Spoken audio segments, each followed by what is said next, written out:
marketing is a little bit of an art. And I think sometimes with the focus, with the amount of data you can extract, like the ROAS and the CAC and the how efficient can we get and how much can we extract for like the 1 penny we want to spend and how many dollars can we get? I think sometimes we lose a little bit of the forest through the trees. And I love to just try to like remind people like sometimes doing branding really does help.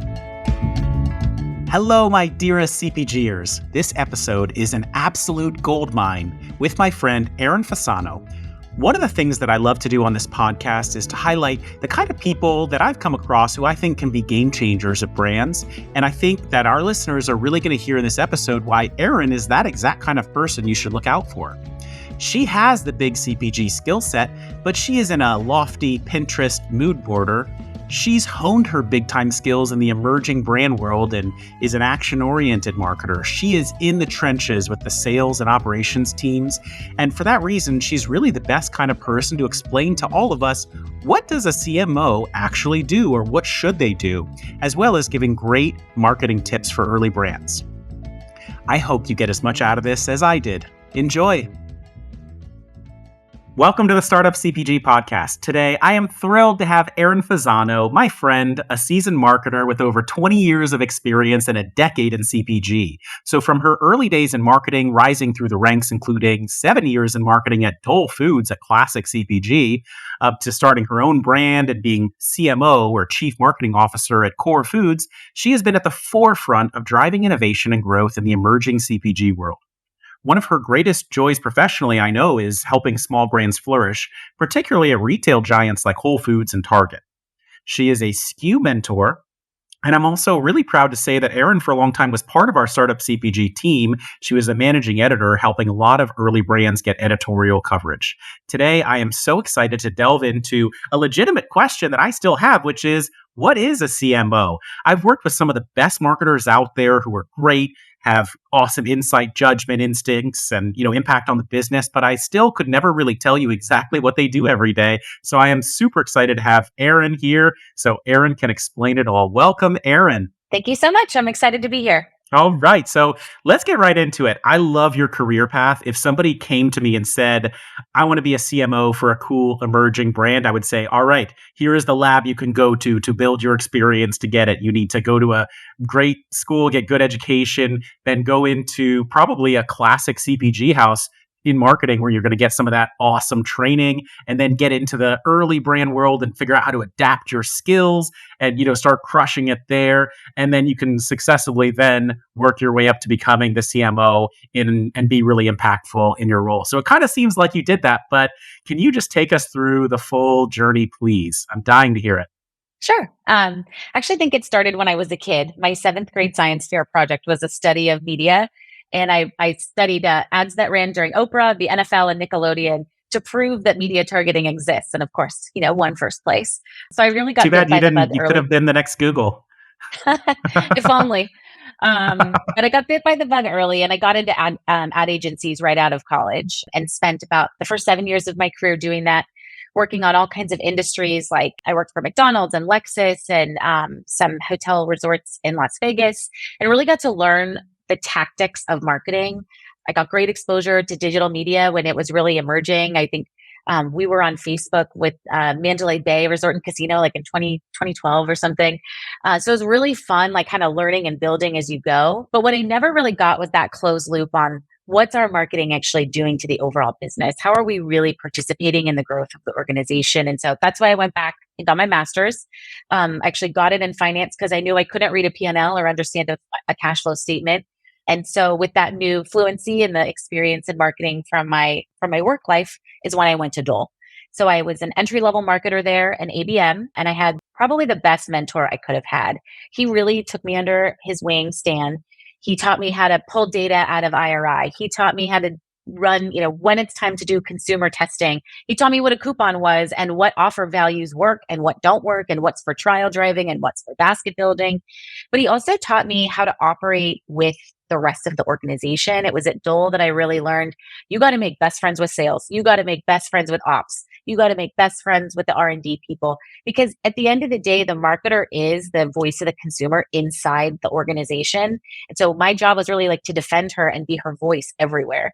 So it was like a very like valuable experience, learning basically all the tools in the toolbox, and then leaving there and going to startups like Brandable, Sagely Naturals, Core Foods, where I am now, taking all of those like big company processes that matter when you have, $1 billion of sales and 300 staff members, bringing it down to, sometimes teams of 10, 20, and allowing that nimbleness that you get from fewer people, but to help you be successful and make better decisions faster. How do you find somebody like that? Because, I mean, that sounds like the best situation possible. You find somebody who probably is really engaged with the company, which you don't always find at those big CPGs. There are a lot of people checked out, in my experience, who then also really identifies you as a talent, takes an interest in you. I mean, that's like you get much more from that than you do, I think from an MBA, which I also got. But I mean, that on the job training for me would have been way more valuable. How did you get so lucky? And now is he so kind to really do that for you?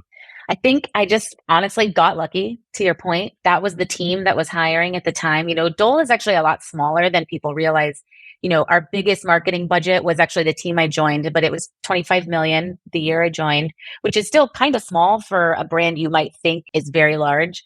The marketing department had, I think, 12 people. So like still kind of a small organization. So in some ways it was flat. By the time I left, I was the director of the frozen fruit business, and I was having daily interaction with the division president, who was like responsible for all of North America, because that was just like, we were running a little bit more entrepreneurially. So even though it's a big brand with lots of revenue and we got to practice and learn, I think because the organization itself was still kind of small, I got sort of the best of both worlds. Awesome. Okay. So after Dole, when you then started getting into the kind of world of successively smaller companies, probably at first before getting to Core, what are then some of the things that you were learning and working on while you were adapting your skill set to the world of emerging brands? Oh my gosh, so many things. I think I'd start by saying some of the emerging brands I joined didn't have a demand forecast. And then it made it very difficult to be sure how much inventory to produce. And then you'd kind of run into, expiring inventory. So bringing in like processes that felt very straightforward or like very obvious, that weren't really formalized, but also tried not to be very disruptive to the speed. So I think that was always the balance, is how do you bring a little bit of process without disrupting how quickly the organization wants to move. So in some cases, it was, hey, we need to write down how much we think we're going to sell on some piece of paper somewhere, so that our ops leaders know what to do, and so the marketers know when we should be plussing up and down our investments. So, or in some cases, it's like I go to a brand like Sagely, and we really valued consumer insights there. That founder team was incredibly focused on who the consumer was. They knew her very well. Because I had done so much focus group work, like watching someone else lead it, I felt like, well, I could probably lead a focus group. So we figured out a way to do it really scrappy. So that's the other thing, is you kind of pick up all these skills from watching other pros do it. And then you can kind of you can 80-20 rule it and kind of do it a little bit scrappier and still get really good insights. I love hearing you say that. I tell people all the time, that's exactly my experience when I was at Just Egg. They had budget. I mean, they had raised an enormous amount of money. So I think, when I got there, one of the first things I did was hire an expensive firm to run a conjoint, because we were interested in figuring out pricing. And I don't know, it was 40, 50K, something like that. And then I looked at it and I was like, I could probably, get at least 80% of the way there on SurveyMonkey. And then through that, I figured out how to create a bare bones version of it that was incredibly effective. I learned how to do it from there, just running my own studies, fielding my own panels through the SurveyMonkey platform. I learned so much, and then was just constantly creating incredible sales slides with consumer insights, because I could just churn this stuff out. If we had a meeting coming up, like, hey, what are Whole Foods consumers saying about our product right now? Like, I could figure that out actually within a day with, actual Whole Foods customers. And it was super impactful. So I love hearing you say that. And I hope everybody out there listens to it also, where, I mean, just be curious and try to figure things out when you're in this world of the early brands, because it is the wild west out there. And when you do take that interest, pursue something, and try to get great at it, you can be the person in this emerging brands world who knows how to do that the best. So I love it. Sorry, I interrupted your flow though. So let's keep going. No, That's okay. I mean, to kind of build on that, also use the resources available to you. Like one great learning I took from the founding team at Sagely was they were leveraging their own email marketing list for insights. So they had their Sagely Insiders group. These were highly engaged consumers. We put them in their own Klaviyo list. And then I was just writing a monthly survey, stuff we wanted to know, insights we felt like we needed. We knew we had a target meeting coming up. We'd ask them questions about their behaviors there. And just to your point, we turn them into great selling stories. Or we see brands like Midday Squares doing this kind of thing all the time on their Instagram stories. Like, tell us how much you want to see us at Costco. I'm sure that's going into a selling story that they're bringing into that buyer meeting later. So there's ways to get really, really scrappy, especially as you look to support your sales organization. Awesome. All right. So how did this all come to play when you started your own brand, Starry Side, and where you had to do obviously a lot more than just marketing. And I think already talking to you now, and also having had lots of incredible chats with you before, I'm always really impressed with how deep you can go into other functions as well, which I know you probably had to in that role. Yeah, Starry Side was really born out of a moment in my life where I was like, I feel like I really could do this. I was with someone who I value very much, Liz Seeley. I was her client at Dole. We are sort of brand friends. And we've done a lot of like work together over the years. And we were just sort of like spitballing one day over the phone, like dreaming up what could be. She's very imaginative. And we both are moms. And we had this sort of shared bond over like wishing for more from the kids' beverage space. And the more we got to talking about it, the more we felt like there really was an opportunity there. I sort of tell the story now. Michelle Obama entered it, so we must have been on to something.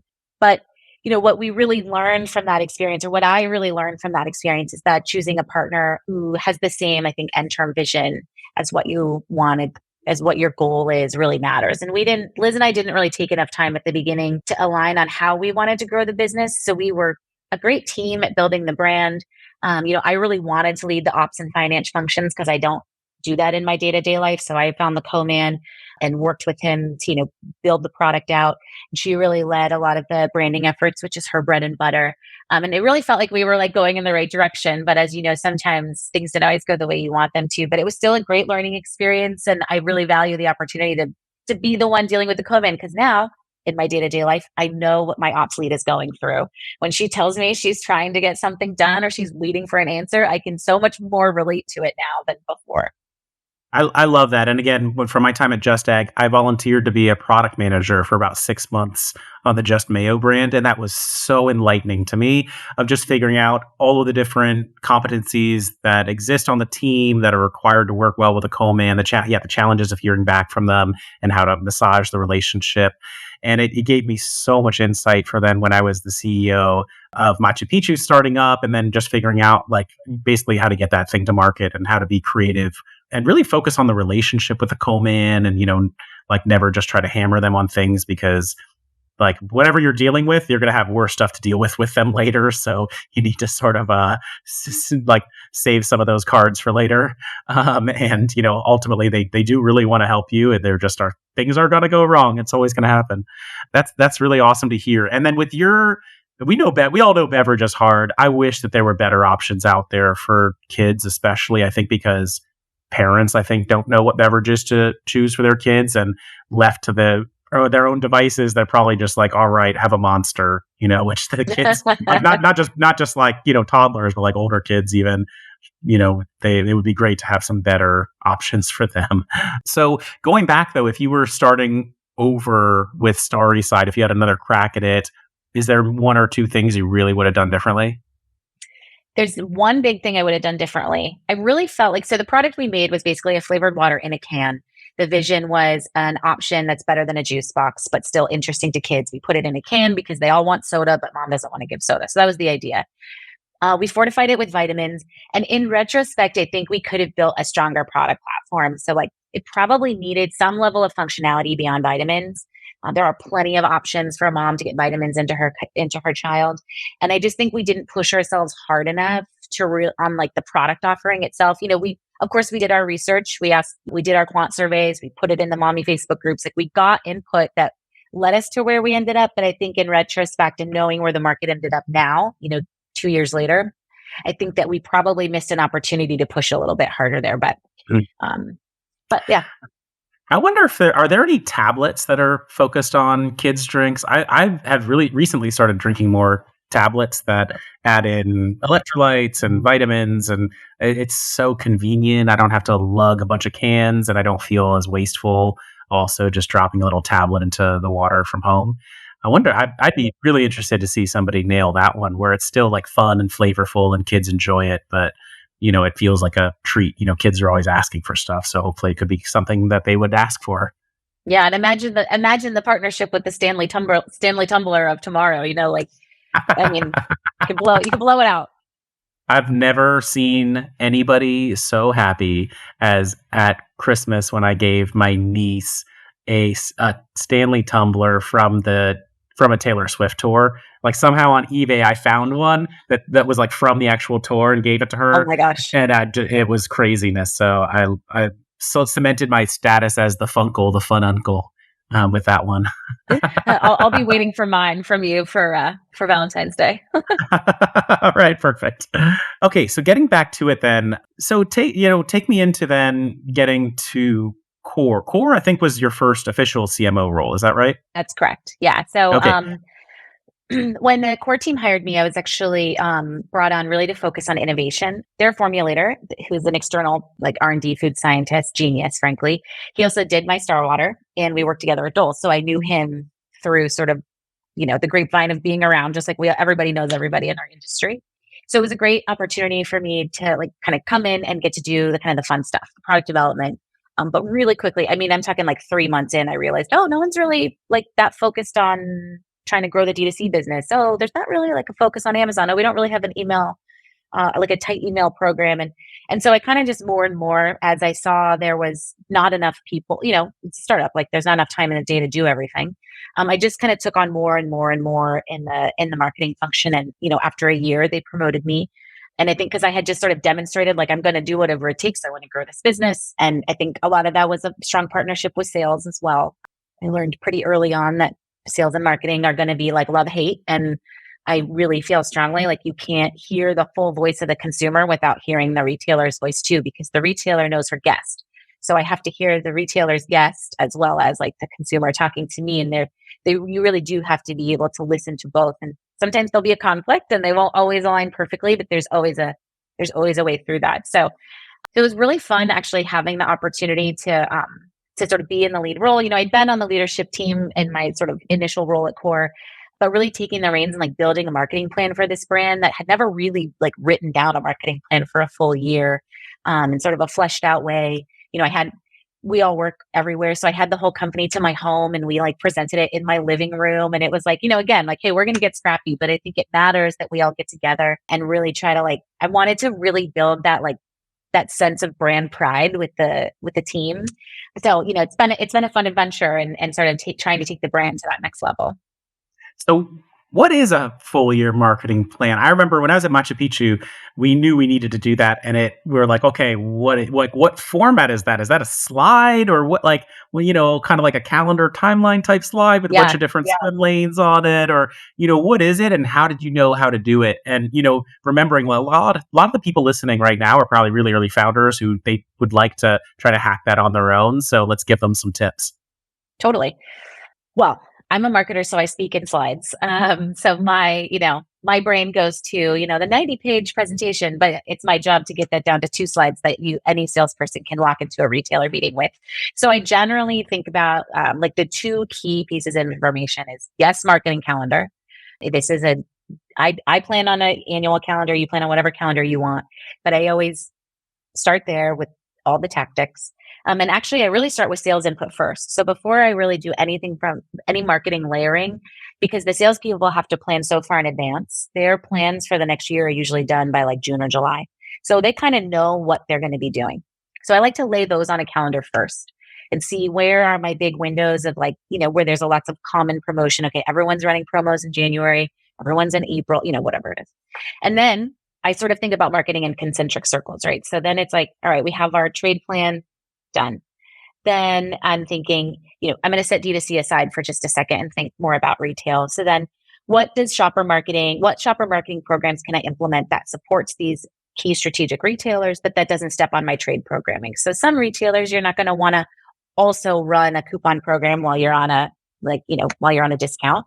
So maybe at Whole Foods, if I see that, hey, we're going to go 6 months without a promotion, I'm going to run maybe a demo program here. I'm going to run maybe some kind of sampling program specific to Whole Foods. So I sort of start filling in the blanks on my most important retailers.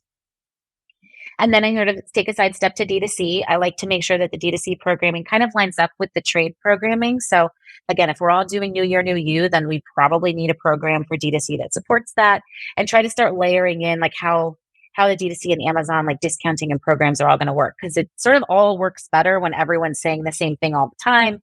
And that helps you build your like organic comm strategy.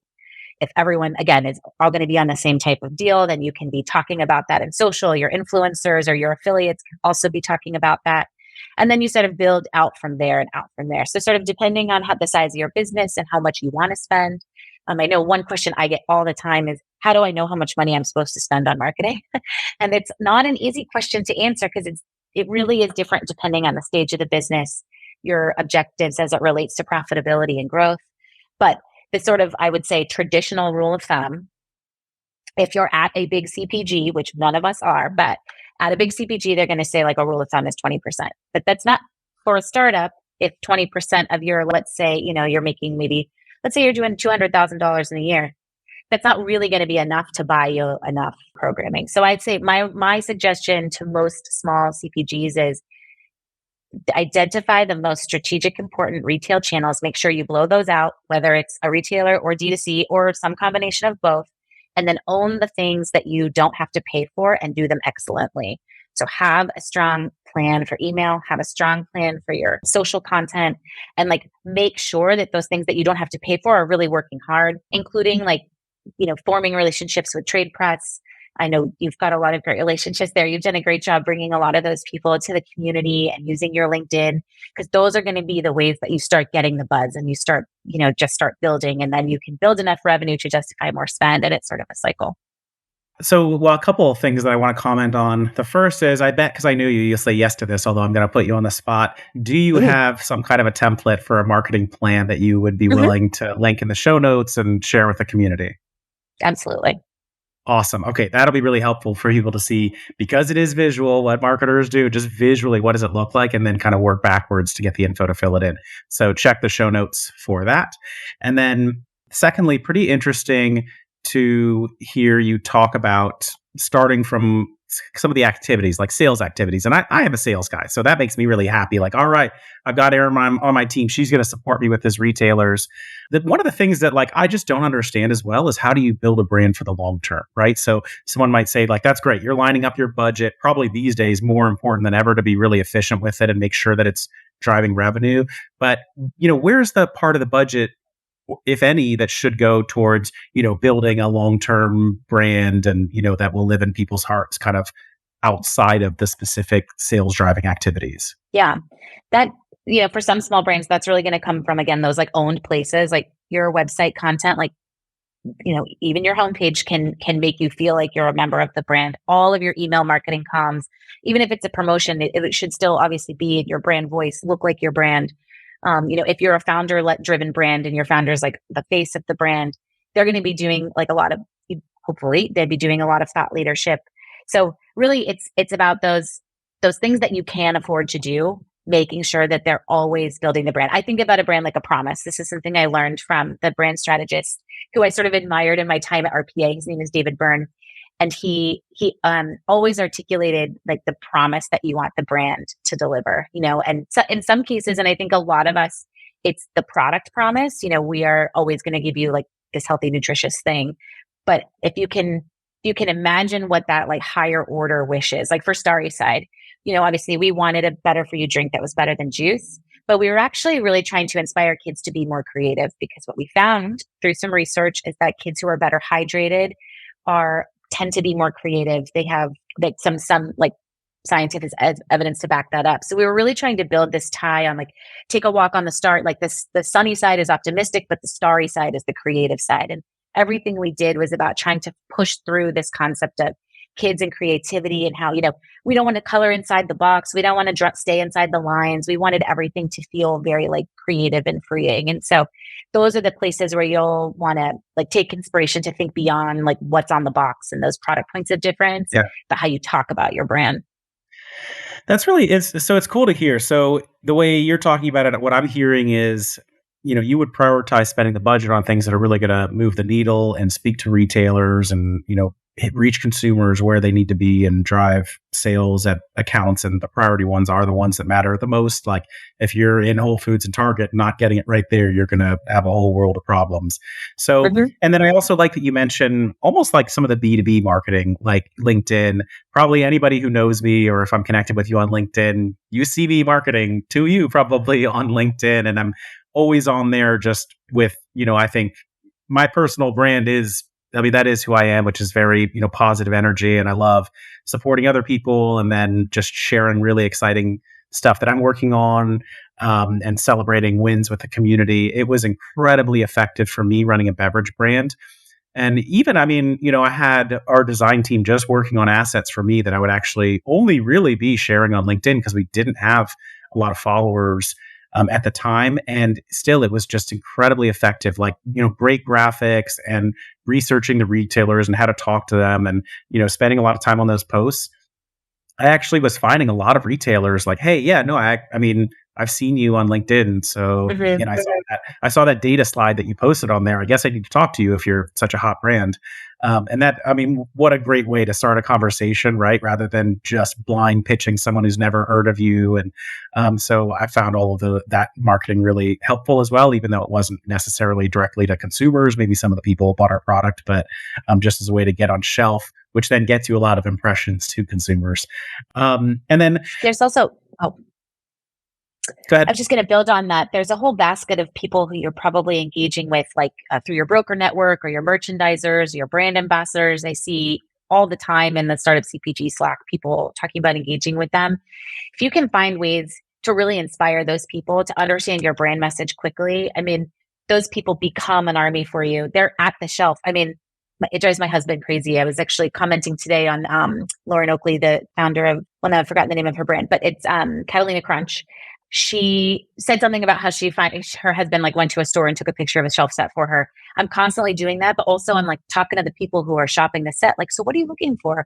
Oh, why'd you pick that brand? Oh, I'm always trying to learn a little bit more from them. And then one thing I learned from my old school Dole guys, when I would go walk the floor with them, they always had VIP coupons. So they were not letting you leave our section of the store without making you take a Dole product with them. And I know it seems small and it's obviously not scalable, but it's just those little interactions that help you feel like it's giving you the reps, talking about your brand all the time, you get to the point faster.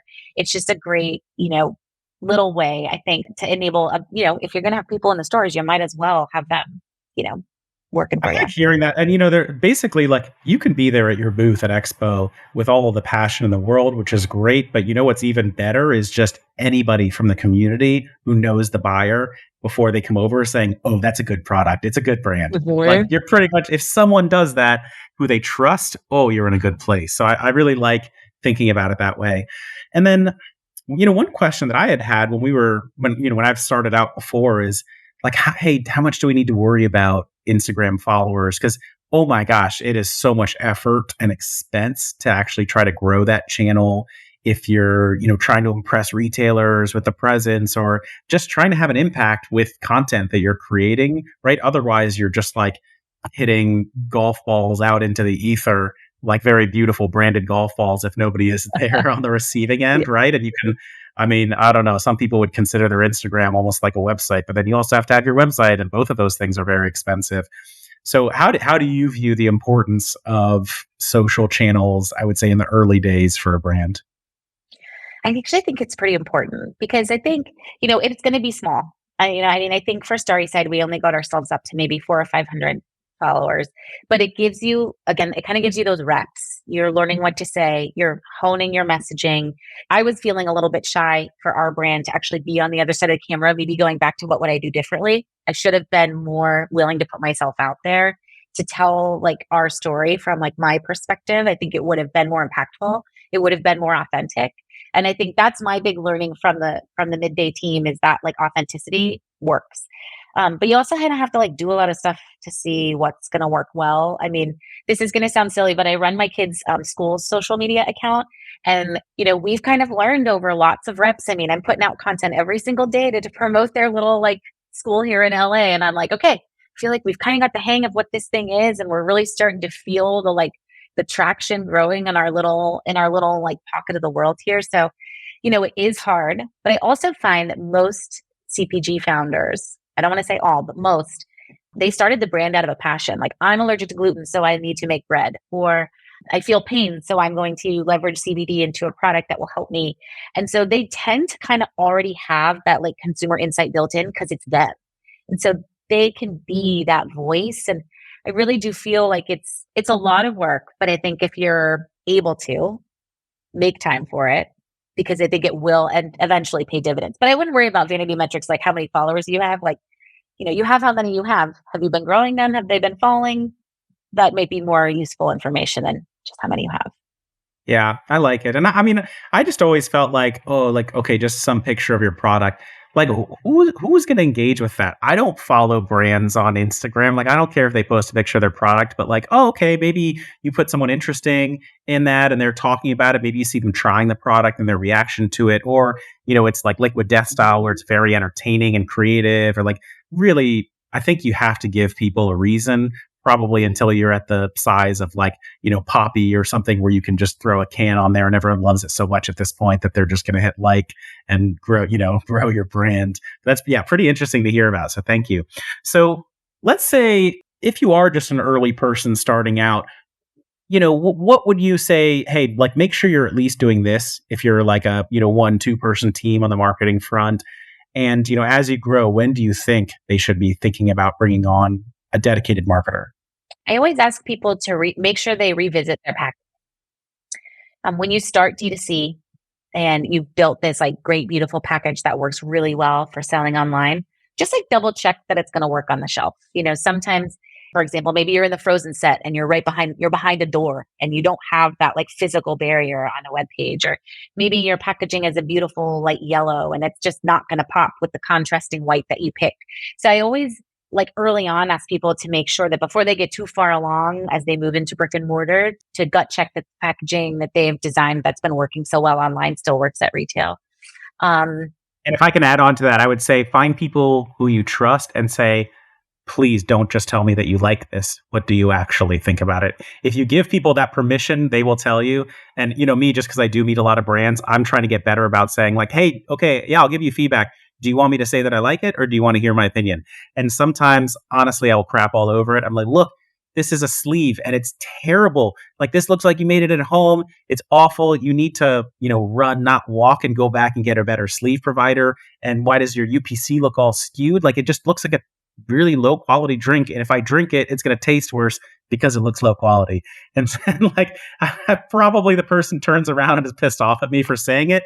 But a bunch of times they've come back and be like, that was actually like the first time somebody gave it to me that way. And now I see all of it. And, I wish I had been able to hear that from people, I think, sooner and had sought it out instead of just, focusing on this beautiful thing that we were in love with, that we had created, and, hadn't really gone out and gotten some tips from people that I think would have really, really helped. Yeah. It's your biggest billboard is your package because it's on everything. It's on the shelf. It's everywhere. But then I would say like the next most important thing is your email marketing program, just as it relates to getting recurring revenue, making sure that you've got your flow set up correctly. If you don't offer subscription, find a way to offer them. I realize it's a little bit counterintuitive in my brain sometimes. Like, am I really going to expect someone to subscribe to like a nutrition bar? But you would be surprised how many consumers like the convenience of having. So you kind of get this like nice little baseline of revenue that's sort of always coming in and supporting your other activities. So making sure your email marketing program and that you have subscriptions and appropriate bundles kind of all set up on your website, I think kind of gives you a little bit of that freedom because you know that you're going to have this stability. Because once you get to retail, as you know, you're going to get a big order one day and then you're going to famine, and then it's feast, and then it's famine, and then you're going to run a promo, and then the distributor is going to load in, and then you're going to be like waiting for orders forever. So it is sort of nice to have that stability, but again, always keeping in your brand tone, in your brand voice. And like I always say, the things that you own, make sure that they're excellent and perfect. Your social, your web, whatever you're pushing out to the press when you're trying to do outreach. We all try to do press, obviously with the trade press, but then, beyond that, and anything you're having your founder go out and say, really make sure you're saying the same thing over and over. And one thing you mentioned early on is that you had a lot of experience running focus groups and then kind of learned how to do that scrappily yourself. What would you recommend for early founders as they're getting their product out there? Maybe it's in the prototype type stage or just early versions of the product. Like tactically, how can they do that? What should they be? How should they set it up? What kind of questions should they be asking, and what can they learn? Yeah. So the first thing that's really important for running a focus group, just like side note, little tip, is to tell them that you aren't going to get fired if they don't like your idea. Because I found that sometimes people get nervous, like they think, "Oh no, I'm going to cost this lady her job." So I'm always very open. Like I do work for the company, but these aren't my ideas. I'm just here to help, like get the feedback. So that always kind of helps. But where I find people, typically I find them as they're already our shoppers. But if you're before having any shoppers, you can use your friends. I also kind of recommend using a friend of a friend. So maybe you're looking for moms. You don't want to ask like your best friend. She's going to have a harder time, to your point, telling you things you don't want to hear. But maybe she can recommend a friend or two. And then in the case of the example I gave for Sagely, I had them join a Google Meet. And then I used the whiteboard function in Google and like had them, I wrote a product concept. There's sort of a standard format. I'm also happy to share an example of that after the show, where you kind of outline like the consumer problem.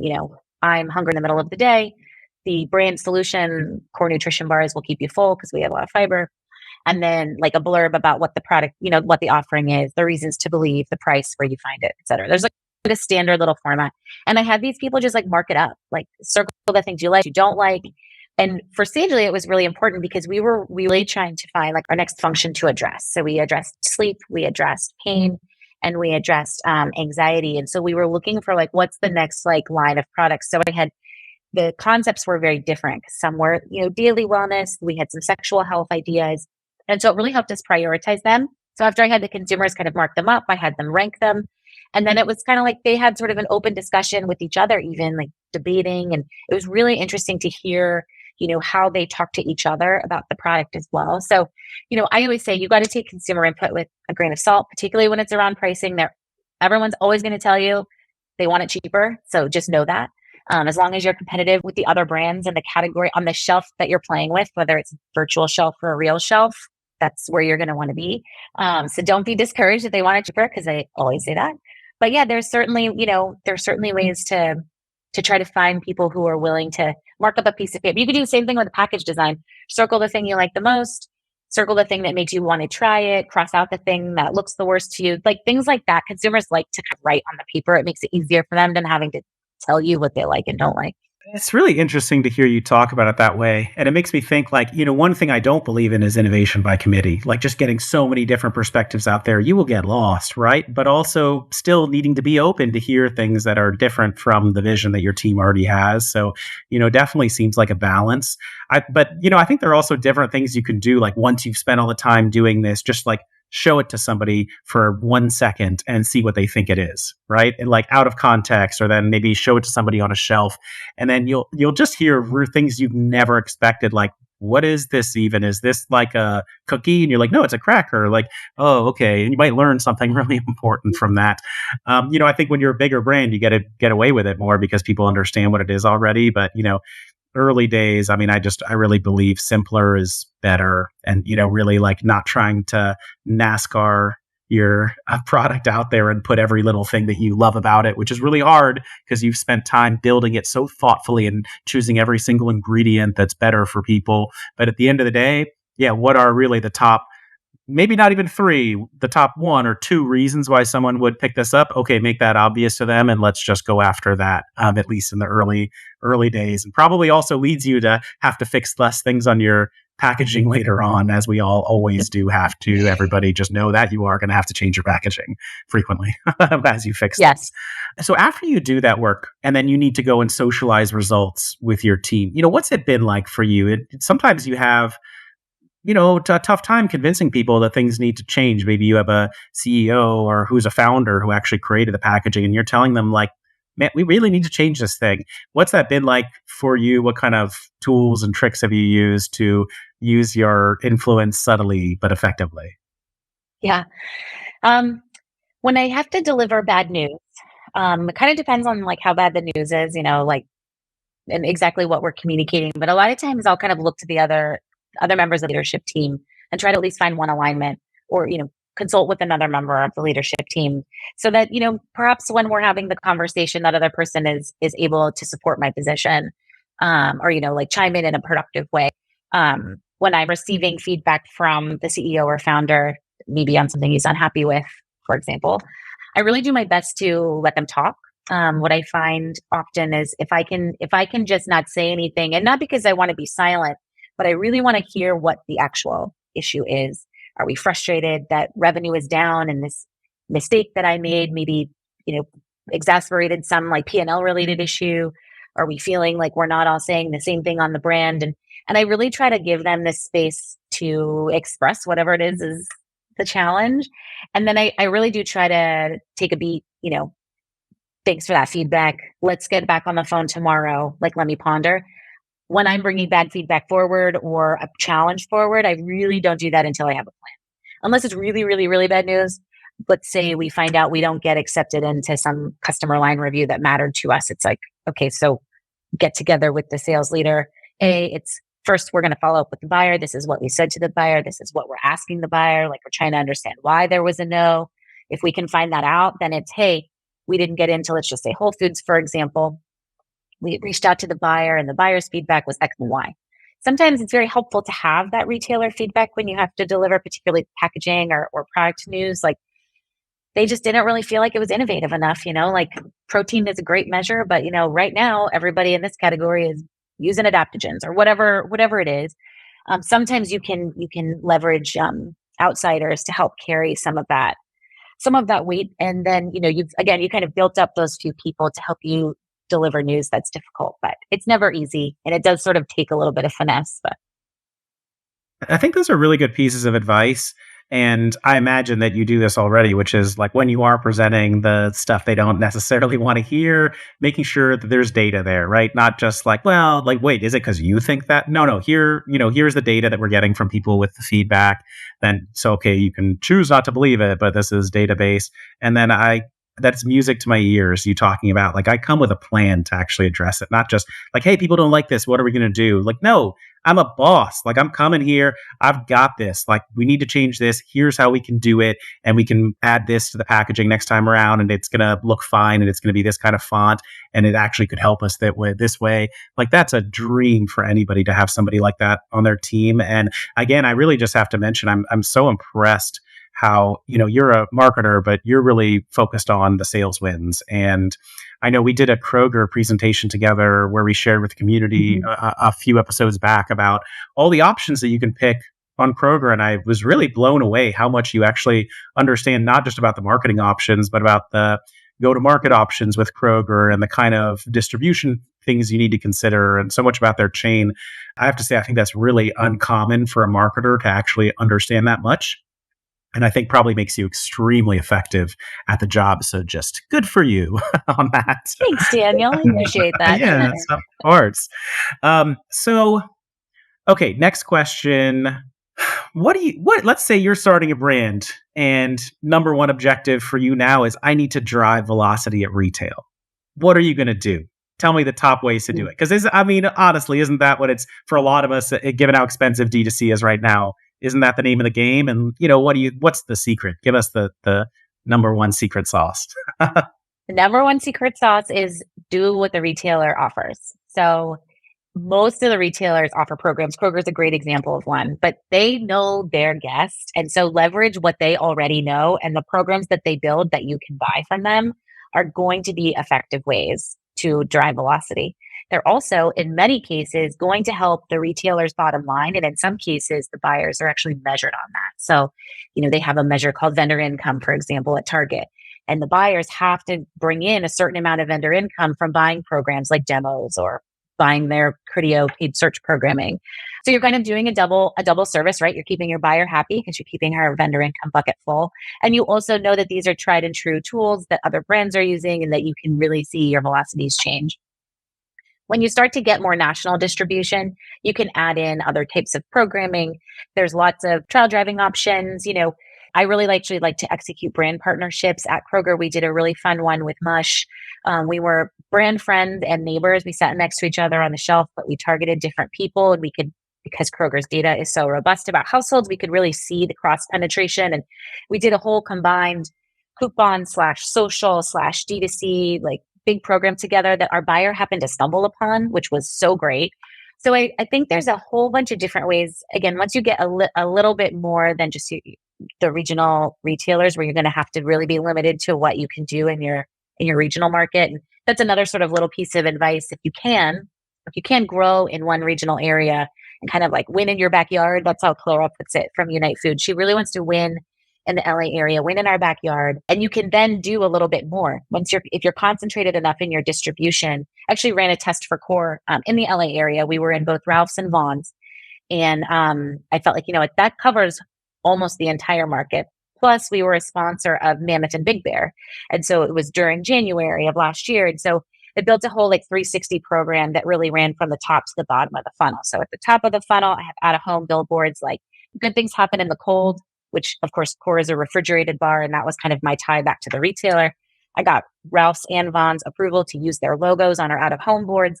Then when you went into the store, you could see my piece of POP hanging right by the shelf with those more detailed reasons to believe, the fiber and the protein and all the things that you care about at the point of decision. I'm in the app on both of the retailers offering a coupon at the same time. So it's really trying to build a case for when you have this concentrated geography, you can maybe place some bigger bets. I built a whole brand tracking system that I wrote a brand tracker all by myself and did a before and after so I could demonstrate how awareness changed from before and after. And of course, use SPINS data to augment the story that we were telling. So there's certainly ways that you can find a way to kind of keep your penetration in certain geographies tight. You can also do a lot more and replicate what you might want to do on a national level, but at a more regional level. Amazing. All right. I guess, one question I wanted to come back to, if let's say you are launching that new brand, how are you going to think about spending, by the way, on all the different channels that you have right now? How much would you be putting into D2C right now? Obviously, depending on what kind of a product it was versus retail versus just some general market, branding stuff. Yeah. So I think D2C kind of depends on whether or not you're doing a beverage. Let's be honest, they're real heavy. And so it kind of creates some P&L related challenges. Depends also on how much you care about profitability and whether or not you have retail distribution. So I tend to prioritize retailers, I think, because I know how hard it is to move velocity. So if I had $1 and I had Whole Foods and D2C, I'd spend it at Whole Foods all day long because I know that I'm kind of in control of my own destiny on D2C. So when I get my next cash injection, I can revisit growing that. I don't really have that same opportunity at Whole Foods. You kind of get one. And then if you don't win or you aren't able to maintain your shelf space, you may not be able to come back to them. And so, that it right or wrong or indifferent, that's how my brain thinks about it. Because once you get that retailer shelf, you really do want to hold on to it so you can grow from it, build from it, learn from it. And it really is. I think I saw, just yesterday, I think it was McKinsey. They put out a 2023 look back or no, it was a look forward on 2024 health and wellness, just a consumer study. And the number one place people learn about brands is the shelf. And I think we all think it's friends and family, but it's the shelf. And I was oh, I love seeing that because it really I is. saw that. You did? I saw that study. It was fascinating for me because, I figured with retail, just getting on shelf gets you tons of impressions. When you're there, they say consumers need to see you, 7 times or whatever before they'll purchase you for the first time. Yeah, getting on shelf actually does a lot, especially if it's a good shelf and you look good there and it's a cool store and people see you in that context. At some point, probably they're going to think maybe they should check it out, right? And for me, anyways, it felt more efficient to do that than trying to do it in the unlimited universe of D2C, at least especially for beverage, where it's so heavy to ship and the price points are lower and getting people to try stuff when it's a 12 pack is kind of hard. One question I have for you is, how are you thinking about D2C, your own website versus stuff like Amazon? Yeah. Well, I kind of want to start by just saying something a little controversial. Marketing is a little bit of an art. And I think sometimes with the amount of data you can extract, like the ROAS and the CAC and the how efficient can we get and how much can we extract for the 1 penny we want to spend and how many dollars can we get? I think sometimes we lose a little bit of the forest through the trees. And I love to just try to remind people like sometimes doing branding really does help. I mean, if you have the luxury of, being able to execute an event that, I don't know, maybe in partnership with Air One, and then you can get some good social content out of it. And maybe, it's, I don't know, a $10,000 spend. And that sounds like a lot, but you can really find a way to maximize that one day event and make it feel bigger than it is. You're not gonna be able to measure that ROAS, but you're gonna see it in velocity at your shelf. And so I always just try to like, before I get into a whole thing about D2C, I feel like I struggle with how to place those like bets between those two things, because it is a little bit more predictable especially when you have a lot of data to work from as you try to build your D2C business. But in any event, in terms of how I think about my own brand versus Amazon, it's kind of a hard question to answer, because in both of the cases, in both of the brands that I worked at, Sagely was CBD brand. So we had to build a whole separate line, of products that were acceptable for Amazon. And so we were really focused on D2C because of that. Core is a refrigerated nutrition bar. So we are by nature not FBA, which makes it very difficult to compete in a very crowded protein bar space. So I'd say in both cases, I just, by nature of the way the business is operated, prioritize D2C.